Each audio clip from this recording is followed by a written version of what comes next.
Gipanalipda ni Pablo ang iyang kaugalingon at ubangan ni Agripa. Gawa Kapitulo 26 versikulo 1 hanggang 11.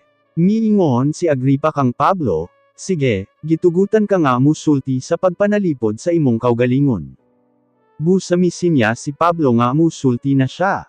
Miingon siya, Haring Agripa, maayo gayud nga makasulti ako karon aron sa pagpanalipod sa akong kaugalingon dinhi sa imong atubangan mahitungod sa tanang mga sumbong sa mga Hudyo batok kanako. Ilabi na gayud nga nasuhito kakaayo sa tanang mga tulumanon ug ang mga ginalantugian sa mga Hudyo. Busa ihangyo ko nga kon mahimo, paminawon mo ang akong isulti. Nahibaluan sa mga Hudyo kon unsa ang akong pagkinabuhi sukad pa sa akong pagkabata didto sa akong lungsod ug didto sa Jerusalem. Kon mosulti lamang sila sa tinuod, sila mismo makapamatuod nga sukad pa kaniadto. Miyembro ako sa mga Pariseyo nga mao ang pinaka-estrikto nga pundok sa relihiyon sa mga Hudyo. Ug karon ani ako dinhi sa korte gikiha tungod kay nagapaabot ako nga himuon sa Dios ang iyang gisaad sa among mga katigulangan. Ang among 12 ka tribo nagapaabot nga kini mahitabo gayod. Busa adlaw ug gabi igi nasimba namo ang Dios.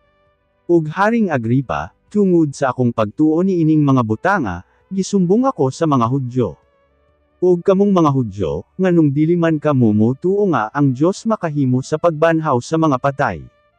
Niadtong una ako mismo naghunahuna nga kinahanglan kong buhaton ang tanang kong mahimo aron kontrahon ang ngalan ni Jesus nga taga Nazareth.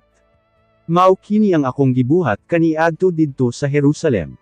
Pinaagi sa gahom nga gihatag kanako sa kadagkoan sa mga pari, daghan nga mga anak sa Dios ang akong gipapriso.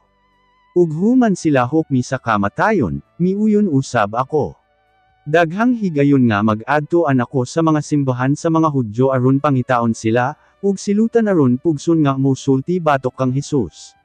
Sa sobra kong kasuko kanila, nakaabot ako sa layong mga syudad aron lang sa paglutos kanila.